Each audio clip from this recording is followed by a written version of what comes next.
Un mensaje para hoy. Un mensaje para hoy. En esta mañana quiero hablarles un poco sobre la historia de la dedicación del templo. Tiene que ver con consagración, tiene que ver con dedicación y quiero mostrarles algunas cosas. Como siempre, trato de informarme lo mejor que puedo actualmente en tiempo real y de ahí entonces se lo transfiero a ustedes y confío y espero que sea de gran bendición. La dedicación del templo, quiero recordar algunas cosas antes de entrar en esto de la dedicación y de la consagración. La palabra dedicación es lo que en hebreo se conoce como Hanukkah, de ahí la palabra Hanukkah, y es la fiesta que se comenzó a celebrar anoche en la puesta del sol. Pero antes de entrar ahí, quiero recordarles que cada creyente, nosotros somos el templo del Espíritu Santo. Cada uno de nosotros somos templo del Espíritu Santo. El apóstol Pablo menciona en la palabra: no sabéis que sois ¿qué?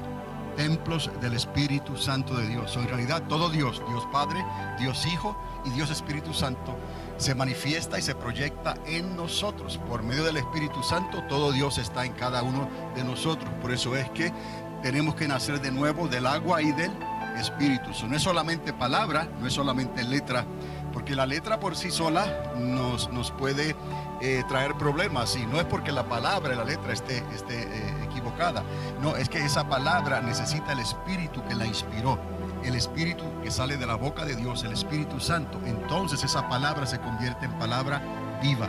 De otra manera la letra puede matar, ¿no? Entonces vamos a creerle a Dios que Dios ha hecho todo con un propósito para el bien del creyente, de nosotros, sus hijos, que fuimos comprados por la obra de Cristo hace 2000 años atrás. Su sangre pagó el precio de nuestra condenación para que pudiéramos regresar a los lomos de Abraham, al lugar donde Dios estableció que históricamente teníamos que regresar, pero sabemos entonces que lo que hizo fue que Dios nos regresa otra vez al lugar de la eternidad con Él. ¿Cómo? A través de Cristo Jesús. Nacemos de nuevo y somos restaurados para poder ver la gloria de Dios y vivir para contarlo. Amén.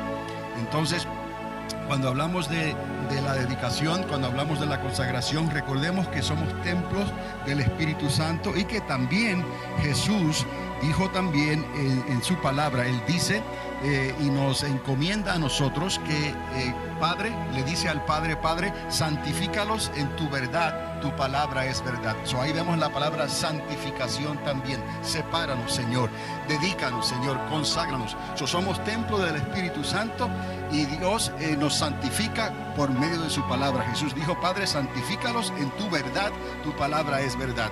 Entonces esto nos enseña, nos deja saber que cada creyente, cada uno de nosotros necesitamos consagrarnos para Dios. ¿Okay? Tenemos y necesitamos consagrarnos para Dios. Por eso es que el Señor nos recuerda que aunque estamos en el mundo, no somos de este mundo. ¿Por qué? Porque somos casa de Dios, templo del Espíritu Santo. Por eso es que cada creyente debe de cuidarse continuamente y no dejar que ninguna levadura, ningún pecado, ninguna odio, rencor, todas esas cosas que ofenden al prójimo, que ofenden a Dios, que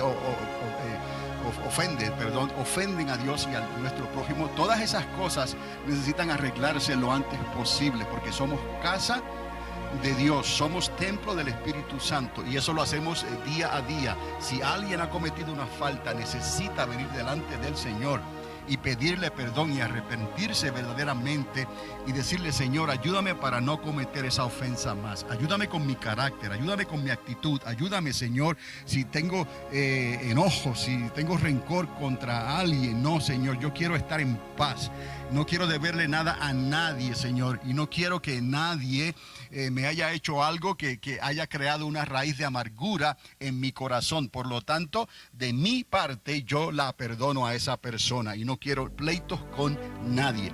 Entonces esto es importante porque otra vez, al ser templos del Espíritu Santo, estamos dedicados para el Señor.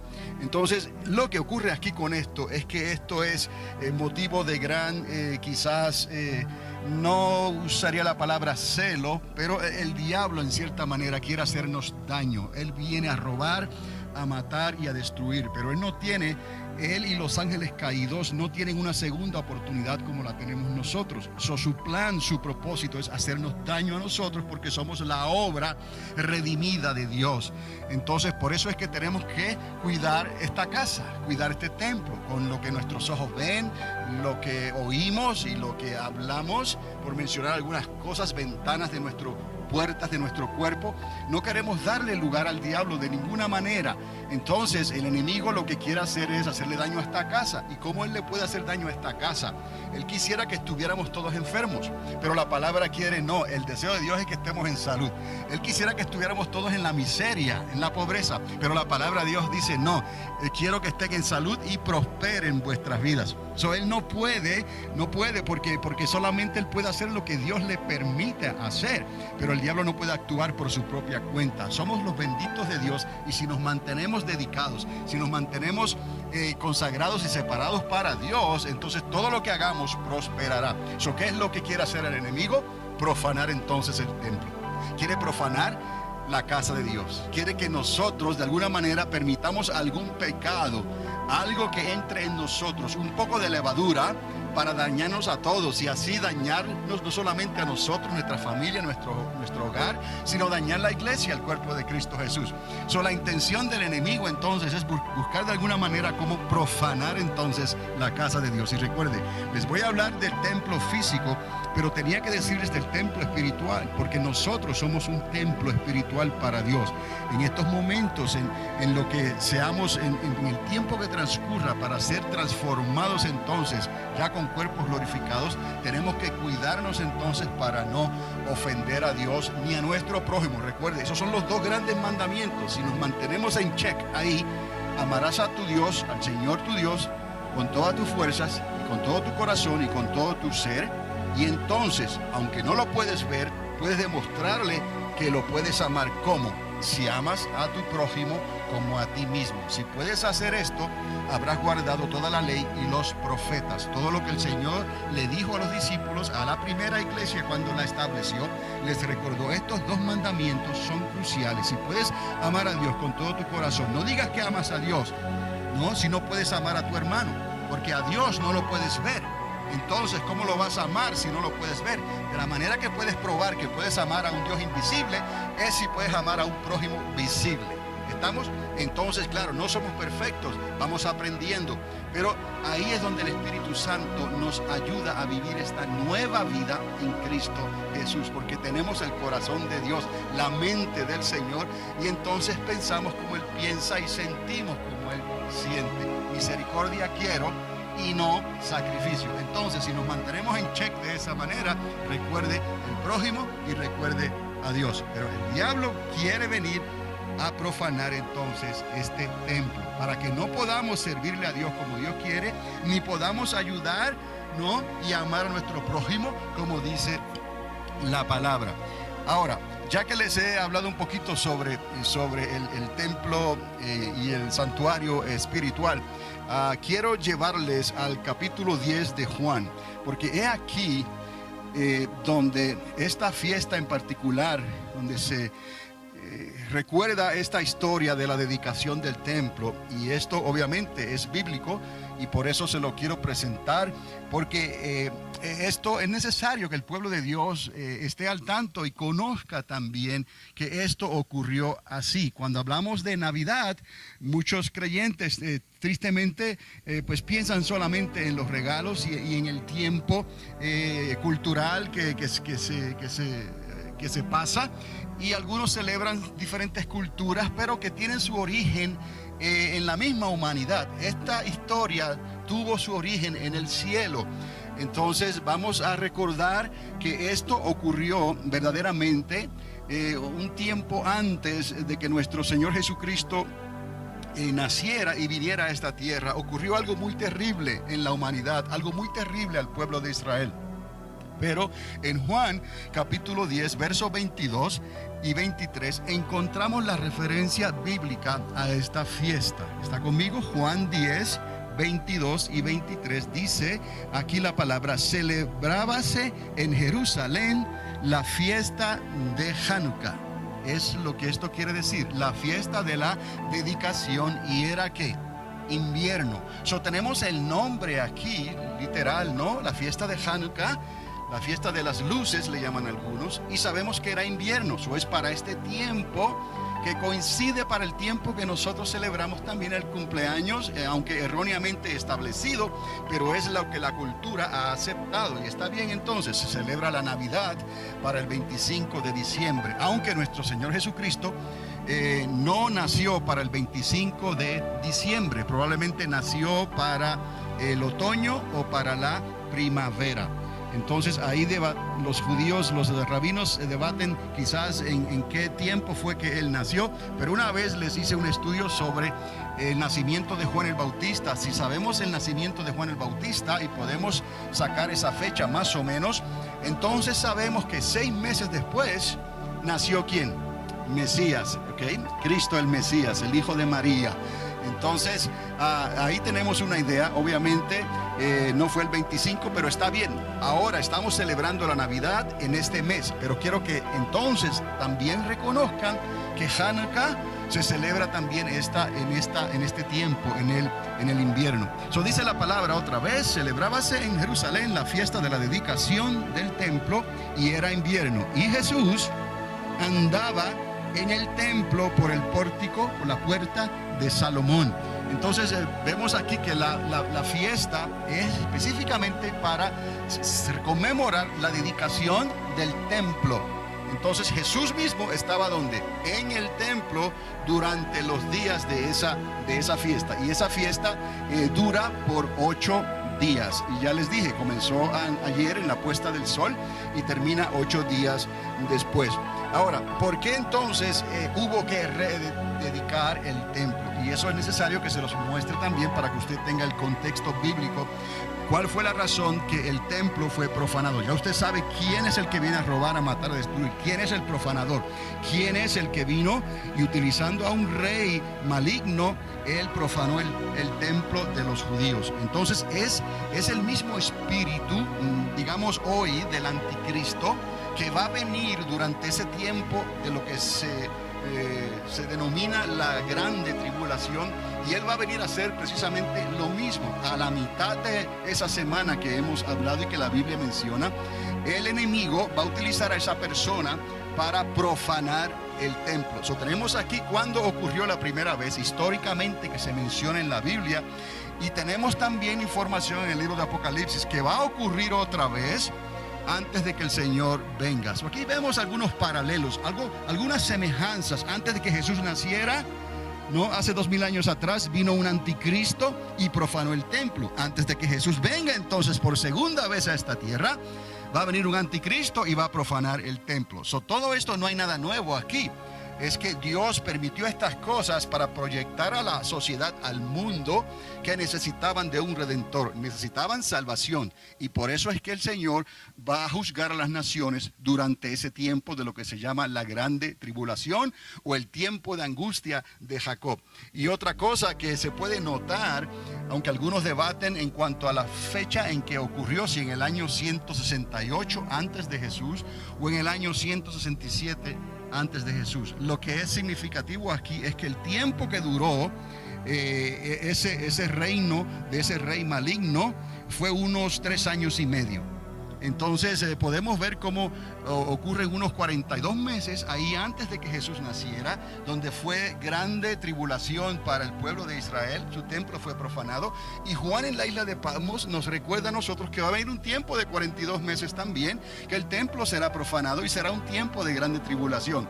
Cuando vemos estas cosas, recuerde que Dios está en control y que estas cosas tienen que suceder, y es que Dios va a tratar con las naciones de la tierra. Luego sabemos que entonces el Mesías vendrá y ya establecerá su reino milenial en esta tierra, y después de ese reino milenial Él entregará todas las cosas al Padre, y entonces estaremos en la eternidad con Dios para siempre.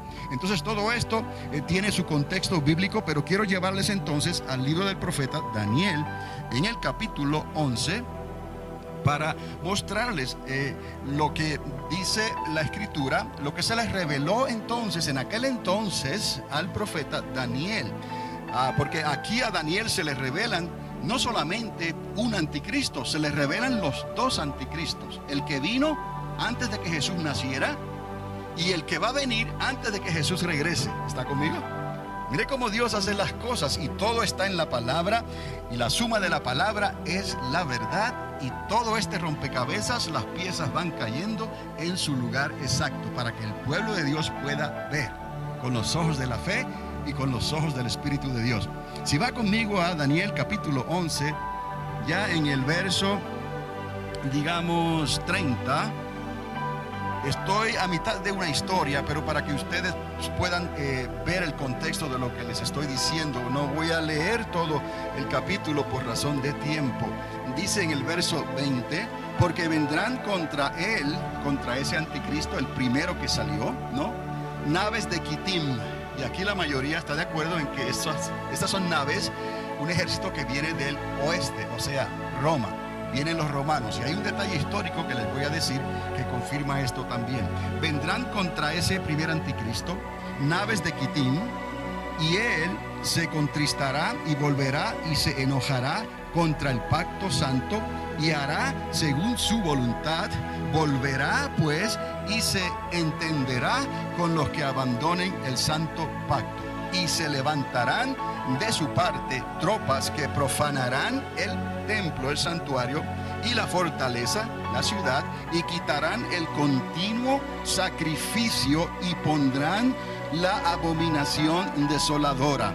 Con limosnas seducirá a los violadores del pacto, pero, o más, el pueblo que conoce a su Dios se esforzará y actuará. Y los sabios del pueblo instruirán a muchos, y por algunos días caerán a espada y a fuego, en cautividad y despojo.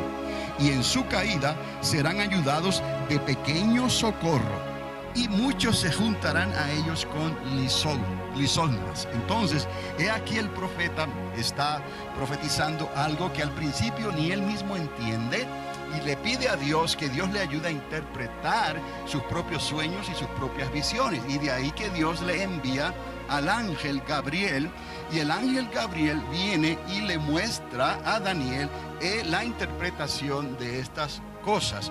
Entonces, pero quiero entonces mostrarle históricamente qué es lo que ocurrió aquí. Les dije que Quitim se refiere a los romanos. Entonces, ese primer anticristo viene a ser Antíoco Epífanes. Antíoco Epífanes era una dinastía seleucida, que ya les hablé en tiempos anteriores, y él era el número 7 en esa dinastía, Antíoco. Este fue el hombre que se levantó como anticristo en ese tiempo para profanar el santuario, para hacerle la vida imposible a los judíos. Y en cuanto al dato histórico que les dije, que les quería mostrar, ¿no?, es que históricamente se escribió que cuando ese rey perverso, que era de descendencia sirio y griego, él vino a atacar, él quería atacar a Egipto también. Pero vinieron los romanos, esas naves de Quitim, y históricamente se dice que ese comandante romano dibujó un círculo en la tierra alrededor de Antíoco, y le dijo: Antíoco, lo que tú vas a hacer no está bien. Nosotros estamos aquí para recordarte que pienses bien lo que vas a hacer, porque esto que vas a hacer no está bien. Pero voy a dibujar un círculo alrededor de ti, Antíoco, y te quiero pedir que no me salgas de ese círculo hasta que tomes una decisión de qué es lo que verdaderamente vas a hacer. En otras palabras, este comandante romano le estaba recordando a Antíoco: si te metes en problema con Egipto, si te metes en problema con lo que quieres hacer, vas a tener problemas con Roma. Entonces yo, como comandante, voy a tener que hacer algo. Así que decide antes de salir de ese círculo y déjame saber lo que vas a hacer. Entonces la historia recuerda que Antíoco desistió. Entonces ya no quiso hacer lo que iba a hacer, y el comandante romano lo dejó tranquilo. Recuerde, este rey perverso es sirio y está representando también a los griegos. Entonces se enojó muchísimo con esto que le ocurrió, esta vergüenza que quedó prácticamente en público, y entonces vino a desquitarse con los judíos. Y eso fue para el año 168 según las fechas, o 167. Yo voy a utilizar por referencia aquí el 167. ¿Está conmigo? En ese tiempo entonces se levantó Antíoco para hacerle la vida imposible a los judíos. Ahora, esto que él hizo, usted leyó en parte aquí en código casi, porque Daniel lo está escribiendo de la manera que lo recibió, pero yo le voy a llevar a otro lugar para que pueda verlo, los datos históricamente hablando de cómo fue lo que ocurrió. No es muy largo, es breve también, pero escúcheme, Antíoco entonces él lo que vino fue y les quitó que observaran el sábado, les quitó que observaran las fiestas judías, les quitó que comieran carne entonces, que comieran carne que era abominable, que comieran carne de marrano, que hicieran todas estas cosas que Moisés les habló en el Sinaí y les dijo que se cuidaran por razón de salud. Ellos, y para obedecer a Dios, este Antíoco quiso forzarle todo eso a los judíos. Y hubieron judíos que se vendieron, como hay cristianos que se venden al mundo, que tienen un pie en la iglesia y otro en el mundo, ¿no? Sabemos que su fin ya es de destrucción. Si no les resultó esto a los judíos, vivir en dos aguas, ¿no? Sirviendo a Dios y sirviendo a los griegos, tampoco le va a servir a los cristianos hoy en día que quieren servir a Dios y vienen a la iglesia, pero tienen un romance con el mundo y con la sociedad. Estos tampoco van a prosperar, pero siempre Dios levantará un remanente. Amén. ¿Cuántos quieren ser parte de ese remanente? Gloria a Dios, por el Espíritu Santo vamos a vencer porque somos más que vencedores por medio de nuestro Señor Jesucristo. En aquel entonces también Dios levantó un remanente y esa familia era una familia que se le conocía como los macabeos. De ahí la palabra macabeos, que significa también martillo. En el hebreo, una de las traducciones que se le da a la palabra macabeo es martillo, como el martillo que golpea la roca. Entonces, estos macabeos. Un mensaje para hoy. Un mensaje para hoy.